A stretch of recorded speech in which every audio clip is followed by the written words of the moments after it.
আসসালামু আলাইকুম। বর্তমান সময়ে স্টুডেন্টদের মধ্যে কমন যে ভয়টি দেখা যায় তা হচ্ছে ক্রেডিবিলিটি ইন্টারভিউ। আজকের ভিডিওতে আমরা জানব ক্রেডিবিলিটি ইন্টারভিউতে কি প্রশ্ন করা হয় এবং ক্রেডিবিলিটি ইন্টারভিউর জন্য কিভাবে প্রিপারেশন নেওয়া প্রয়োজন। ক্রেডিবিলিটি ইন্টারভিউকে প্রিকাস ইন্টারভিউ বলা হয়। এই প্রিকাস ইন্টারভিউ বা ক্রেডিবিলিটি ইন্টারভিউটা সাধারণত ইউনিভার্সিটি অথরিটি নিয়ে থাকে আপনি জেনুইন স্টুডেন্ট কিনা সেটা জাজ করার জন্য। বর্তমান সময়ে ক্রেডিবিলিটি ইন্টারভিউর পরে আলাদাভাবে আর এম্বাসি ইন্টারভিউ ফেস করতে হয় না। ক্রেডিবিলিটি ইন্টারভিউ পাস করলে আপনি ভিসার জন্য অ্যাপ্লাই করতে পারবেন। এরপরেই আসা যাক ক্রেডিবিলিটি ইন্টারভিউতে কী ধরনের প্রশ্ন করা হয়ে থাকে। ক্রেডিবিলিটি ইন্টারভিউ সাধারণত 20-30 মিনিটের একটা ইন্টারভিউ এবং এই ইন্টারভিউতে সাধারণত সামনাসামনি ফোন কল কিংবা ভিডিও কলের মাধ্যমে হতে পারে। প্রথমেই তারা ক্যান্ডিডেটের নাম বা তার এডুকেশন হিস্টোরি সম্পর্কে কিছু জিজ্ঞেস করার মাধ্যমে ইন্টারভিউ স্টার্ট করে থাকে। আপনি চেষ্টা করবেন 2 থেকে 3 সেন্টেন্সের মধ্যেই এই প্রশ্নের উত্তর দিতে। এরপরে তারা আপনাকে জিজ্ঞেস করতে পারে আপনি কেন ইউকেতে কনসিডার করলেন। এই ধরনের প্রশ্নের উত্তর কিন্তু আপনাকে একটু স্মার্টলি দিতে হবে।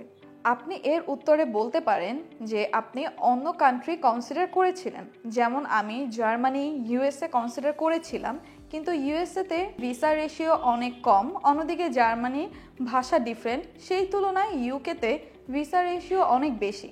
আবার ইংলিশ মেইন ল্যাঙ্গুয়েজ হওয়ায় আপনি সহজেই ইংলিশে কমিউনিকেশন করতে পারবেন, ইংলিশ লেভেলকেও আপগ্রেড করতে পারবেন, তাই আপনি ইউকেতে কনসিডার করেছেন।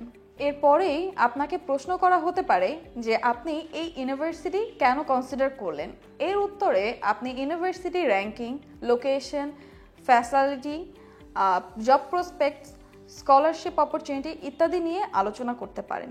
এ ধরনের উত্তর যদি আপনি দেন তাহলে ইউনিভার্সিটি অথরিটি বুঝতে পারবে যে আপনি জেনুইন স্টুডেন্ট এবং আপনি আসলেই পড়াশোনা করতে চাচ্ছেন, এবং আপনাকে আপনার কোর্স এবং কোর্সের মডিউল সম্পর্কে প্রপার ধারণা থাকতে হবে এবং এই ইন্টারভিউর জন্য আপনাকে প্রচুর প্র্যাকটিস করতে হবে।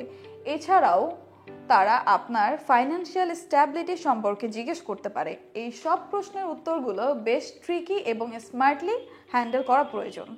মনে রাখবেন, ইন্টারভিউর সময় আপনাকে অবশ্যই আই কন্ট্যাক্ট মেনটেন করতে হবে এবং আপনার গেটআপ ফর্মাল হতে হবে এবং স্মার্ট জেস্চার মেনটেন করতে হবে। আজকের ভিডিও এই পর্যন্তই। ক্রেডিবিলিটি ইন্টারভিউ সম্পর্কে আরও ডিটেলস ইনফরমেশন পেতে সরাসরি আমাদের সাথে যোগাযোগ করুন।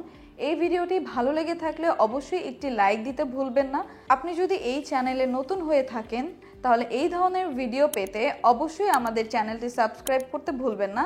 দেখা হবে পরবর্তী কোনো ভিডিওতে। ততক্ষণ ভালো থাকুন, সুস্থ থাকুন। আল্লাহ হাফেজ।